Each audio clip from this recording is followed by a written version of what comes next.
Primeiro a gente teve que entender e estão tentando mostrar para a comunidade o que é o transporte, cara. Ela precisa dominar essa ferramenta. Transporte não é só eu pagar a bilhetagem e ter acesso a ela.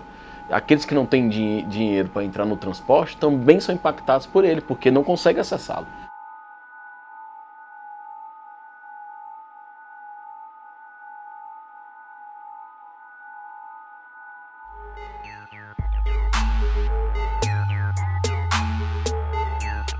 A história do mandato é a história da nossa própria luta antes dele, né?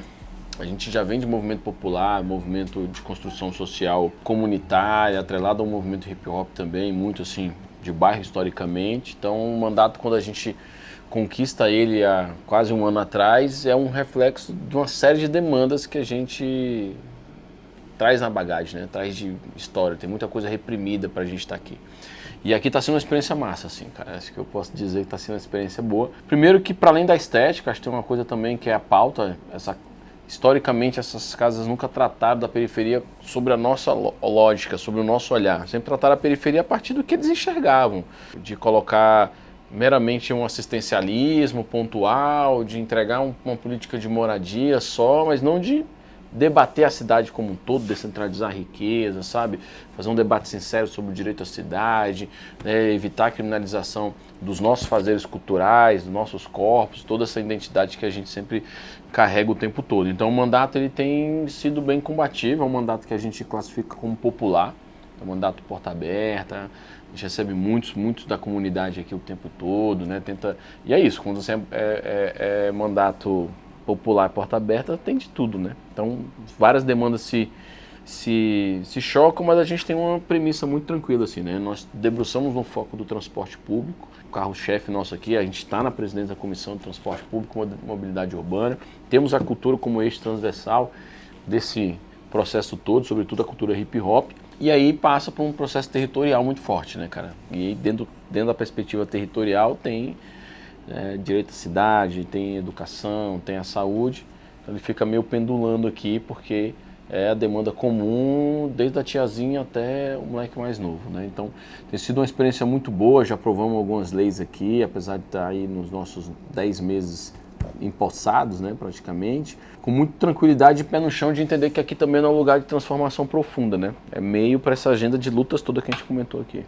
Se a gente pega, por exemplo, São Paulo, que é onde você veio, lá a pauta do transporte pode parecer com a nossa, porque todo mundo no Brasil vai reclamar do transporte pela qualidade, pela entrega do serviço, mas sobretudo pelo preço da tarifa.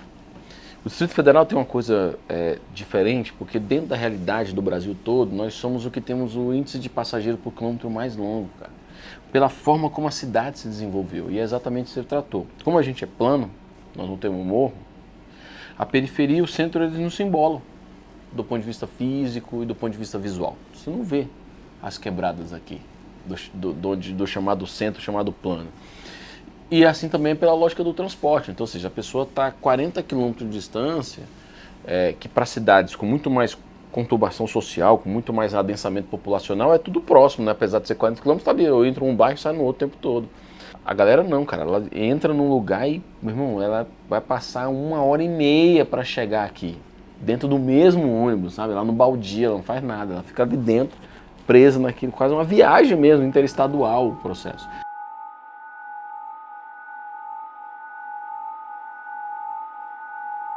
Isso dificulta muito, porque você tem aqui, inclusive, um dado no Distrito Federal, que a média da população que pega transporte público passa 42 dias do ano dentro do ônibus, mano. Ou seja, você perde 42 dias do seu ano dentro de um transporte público, cara, cansado, em pé. Isso gera um impacto de estresse muito grande. E essas pessoas que vêm para o Distrito Federal têm essa dificuldade pela forma como ela foi higienista mesmo, né? Nada podia encostar no projeto original, nada. Então a classe trabalhadora não está no projeto original de Lúcio Costa, de Oscar Niemeyer. Tudo bem, eles podem até no discurso dizer que queriam, ali umas quadras que era mais destinada para essa parada. Mas como ela foi se desenvolvendo, não foi. Ela expulsou mesmo, né? Se você pega a Ceilândia de 1970 e o plano piloto, cara, você tem um hiato no meio, você não tinha nada, era só mato. Eles colocaram nós, ali tá o mapa, praticamente colado no final do DF com Goiás, mano. sabe? Nós não estamos... E não foi por falta de espaço. Tipo, não tinha espaço, não tinha terra, não tinha lugar. Não, cara, eles falam assim, meu irmão, bota essa turma longe, para não enfeiar a cidade e tal. Então essa perversidade tem muita gente que não quer assumir, né? Mas depois entrou outros bairros. Então assim, cara, essa dicotomia, você sabe, essa desvantagem social presente no Distrito Federal, ela é única do que outros estados, cara. Então, basicamente, primeiro a gente teve que entender e estão tentando mostrar para a comunidade o que é o transporte, cara. Ela precisa dominar essa ferramenta. Transporte não é só eu pagar a bilhetagem e ter acesso a ela. Aqueles que não têm dinheiro para entrar no transporte também são impactados por ele, porque não conseguem acessá-lo. 30% da população não acessa o transporte porque ele é caro. Ele impacta no acesso à saúde, à cultura, ao trabalho e renda. Então o primeiro desafio nosso foi mostrar para a população o que está envolvido no transporte, como ele impacta no nosso dia a dia, qual o custo desse transporte hoje, né? Então a gente tem feito levantamentos, audiências públicas, reuniões técnicas, fizemos um manual para mostrar para a população que ela pode ser fiscal desse transporte público, né? O Distrito Federal, ano passado, pagou 3 bilhões e 700 milhões para as empresas. 70% já é pago com os impostos de tarifa técnica. 70% desse valor já é parte complementar, ou de gratuidades que já existem, melhor idade, pessoa com deficiência, estudante, e a tarifa técnica, né? Porque a cada dinheiro da bilhetagem o Estado complementa com outro valor. Então o valor da passagem não é 5,50, não é o valor da passagem. 5,50 é a tarifa usuário. A passagem custa R$12. Então o Estado complementa o outro valor. Então isso explode tudo. Então se a gente já paga 70%, nós estamos querendo achar os outros 30% e fazer tarifa zero. Essa é a vanguarda. Então nós temos feito isso e conseguido alguns processos de avanço. Estamos fazendo um estudo agora das mais de 80 cidades que já fizeram tarifa zero para entender como cada uma se comportou, como cada uma financia, como cada uma se dá. Mas sobretudo a gente está discutindo um remanejamento da frota e das linhas aqui. Porque as linhas e como foi pensada é de uma cidade de 10 anos atrás, 12 anos atrás. Hoje nós somos a terceira maior cidade do país, cara. Com uma das maiores frotas de veículos. Temos 2 milhões de veículos aqui. Por quê? Porque como eu te falei, a distância é muito longa, então, e é ruim o transporte, as pessoas preferem comprar um carro, pô. Né? E tem pista larga aqui para tudo que é lado, tem um estacionamento gigante o tempo todo. Isso impacta também no estresse do dia a dia, que é para chegar para cá as pessoas têm que sair 1 hora mais cedo de casa, 2 horas para chegar no trabalho, mesmo dirigindo um carro. Numa cidade que é isso aqui, ó, você atravessa em 40 minutos se não tiver trânsito nenhum de uma ponta a ponta. Então nós temos feito isso. Primeiro, Pedro, fazer com que a gente do campo progressista e de esquerda domine a importância do transporte público como ferramenta fundamental para o direito à cidade, para a garantia de todos os outros direitos, irmão. Porque esse modelo faliu, já era. Ou a gente paga, vocês estão passando isso em São Paulo agora, o que é a greve da CTPM com o metrô? Né? Por quê? Porque a privatização, nenhum sistema de metrô ou de trilhos no mundo privatizado deu lucro, porque dentro dos contratos de concessão há uma brecha que diz que se a empresa tomar prejuízo, a gente socorre. Então ela só ganha, porra. Não é um jogo de perde-ganha, tipo assim, vou assumir tudo, os ônus e os riscos. Não, ela assume a operação, por quê? Porque o transporte é um direito constitucional, assim como a saúde e a educação. O Estado tem que garantir. Então quando ele entrega subsidiando, ele entrega salvando a empresa. Rio de Janeiro, a Fuji vai abandonar o metrô do Rio, o Estado vai ter que assumir. E ela lucrou, e o que ela lucrou não importa. E os investimentos que ela deixou de fazer também, ninguém vai correr mais atrás, ela não fez. Então esse é um problema, sabe? O transporte é um carro-chefe pela necessidade do mundo, porque a gente fala de locomoção, para encerrar, a gente fala de direito à cidade, mas então tem que falar sobre clima, cara. Um ônibus pode levar até 80 pessoas. São menos 80 carros, porque a maioria carrega sabe? Um ônibus tira 80 carros de circulação. Um metrô do DF leva 1.000 pessoas, cara. Um metrô tira 250 carros, cara, da rua, se cada carro levar as 4 pessoas, 5 pessoas. Então, daí você tira. Então, um debate sobre clima também, né? Porque um dos grandes consumidores de energia no DF de poluentes é o combustível fóssil. A gente vem da cultura hip hop inicialmente, a gente produzia eventos, fazia parte do movimento. E esse ano foi importante porque esse ano é o ano do cinquentenário. Eu acho que foi a oportunidade certa da gente ter um mandato exatamente no ano do cinquentenário, porque ninguém ia propor o que a gente propôs. Então a gente colocou o hip hop no DF como patrimônio cultural e material, criou uma semana distrital do hip hop, incluindo ele como política pública, né, como espaço de formação para as escolas e para as unidades de internação, e articulamos junto com a Secretaria aqui de Cultura 3 editais, um só voltado para o grafite, um só voltado para as batalhas de MCs e um que a própria Secretaria já tinha lançado, mas focado para o hip hop, que é do Fundo de Apoio à Cultura Local.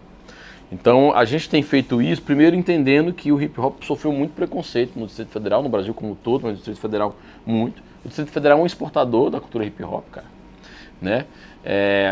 Articula grandes artistas, articula grandes fazedores. E nós temos nessa cultura, cara, o DJ como profissão já regulamentada, você tem o grafite como artes plásticas estampando painéis aí no Brasil, no mundo, em cada rua e cada gueto. Você tem o b-boy, que é o breakdance, que virou esporte olímpico, cara, né?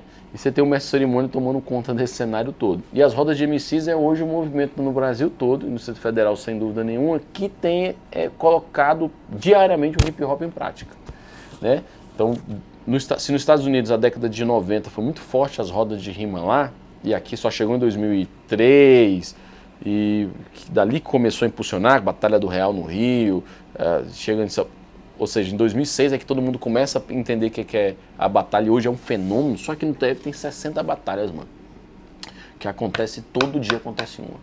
Então a gente tem feito isso, né, essa articulação para evitar o preconceito do movimento, reconhecer eles como artistas de fato, empoderar esse movimento e ele ser parte integrante da política pública. Acho que nada mais justo para um movimento que, mesmo sendo um movimento antissistêmico, um movimento que critica muito a institucionalidade e tem que continuar criticando, é um movimento que mais dialogou na periferia sobre tudo, mano.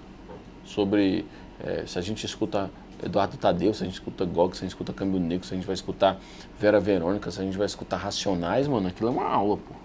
Uma aula de luta de classe, de debate racial, de debate de todo o território, sabe? De relação do opressor com o oprimido. Ali, velho, na nossa linguagem, com a nossa estética, com a nossa voz, e que sofreu tanto. Então, a gente tem feito esse trabalho e aqui no Distrito Federal a gente conseguiu esse ano uma agenda máxima para isso. Cara, para além da campanha, quando a gente colocou que a periferia é o centro, que a gente ia botar o debate, um dos grandes desafios na institucionalidade é que esse ambiente ele não foi feito para nós estarmos aqui. Saca? Essa é a realidade. Não foi feito para a gente estar aqui. Não foi pensado por nós. A linguagem, sabe? Os manuais, os regimentos, as práticas, as conduções políticas, não foi nossa. Porque a nossa prática é na rua, é na reunião de bairro, em plenária aberta, sabe? É em piquete, é em manifestação, é na negociação a partir da pressão. Quando você entra na institucionalidade, você tem um espaço que foi pensado pela branquitude, um espaço que basicamente é para legislar para negócios, para os seus interesses, né? Onde a maioria das entidades de classe que vem aqui são entidades de classes um pouco estabelecidas, né? Enquanto a massa periférica não se organiza em alguma entidade específica para lutar por uma pauta geral da periferia e tal. É cada um puxando. Então quando a gente entra, a gente rompe inclusive com o pacto da branquitude, mano. Que queria dizer já para nós que já tinha um monte de nome pronto, que já conhecia a estrutura, que já conhecia a casa, que sabia os domínios. Óbvio, quem não quer chegar num lugar e ter alguém que já domine toda a cena e você fica mais confortável. Só que essa é a hora de preparar os nossos, irmão. Essa é a hora da gente mostrar que, mesmo não conhecendo a casa profundamente, nós temos muita proposta para trazer para esse novo espaço.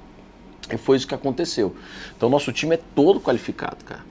Todo qualificado. Sabe, não estamos aqui de panfletagem, né? Então você tem a equipe legislativa que é uma equipe de Helgov, pô, sabe? São Helgov, são cientistas políticas, né? Você tem uma base de comunicação que é comunicóloga, com base em informação de comunicação comunitária, né? Que tem a nossa estética, a nossa linguagem de interface, mas que domina esse processo, esse meio.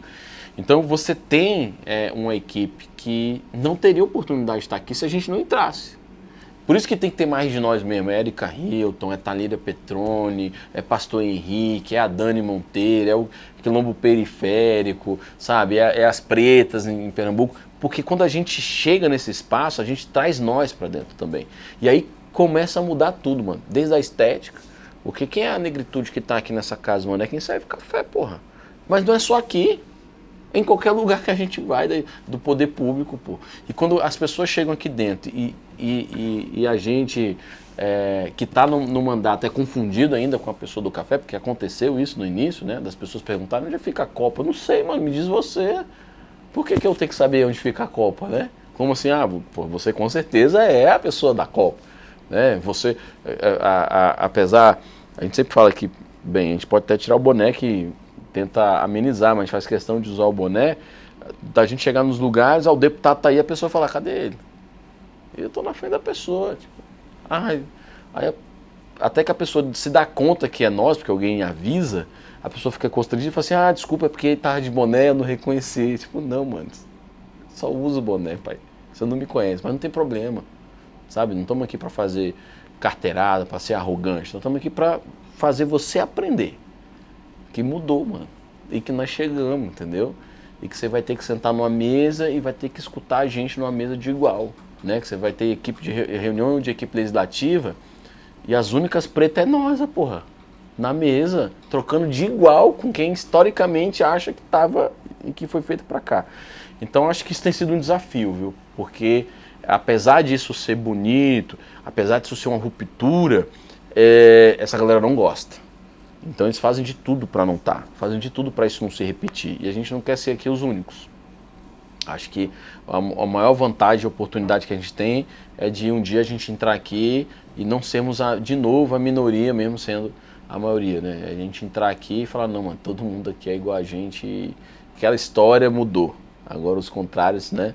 Essa é uma minoria de fato, porque a gente vai conseguir fazer a nossa ação. E como todo mundo também é base periférica, e a gente tem uma máxima e acredita nela mesmo, de que a cabeça pensa onde o pé pisa, então a gente está pensando e refletindo o tempo todo com o nosso território, pô. Com os nossos dramas, com as nossas dores, com a nossa agenda, sabe? Com a nossa pauta, né? Porque se a gente ficar aqui o tempo todo nesse espaço, que é grande, que é bonito, que tem estrutura que a gente não tinha, daqui a pouco a gente é consumido por essa máquina, pô. Daqui a pouco a gente vai começar a reclamar que lá fora tá calor demais, porque tá acostumado com ar-condicionado, entendeu? Tipo, porra, tá muito foda, tá muito quente, vamos pro ar-condicionado. Não, mano, a gente sempre teve lá do lado de fora, queimando no sol, se fudendo mesmo, entendeu? Então acho que essa, Pedro, é uma oportunidade que a gente tá tendo. E também, cara, nós estamos aprendendo muito. Tem sido um aprendizado puxado, porque a gente que decidiu tá de corpo e alma pra valer, cara, a gente entra em tudo, mano, e isso é foda. Porque isso te consome, que você não pode deixar um espaço vago, porque os caras são maioria, eles dominam, mano, e tratoram a gente. Então a gente tem que ficar disputando, sabe, desde a redação do texto a um voto, cara. Então isso também tem sido um trabalhão. Mas tem sido bom.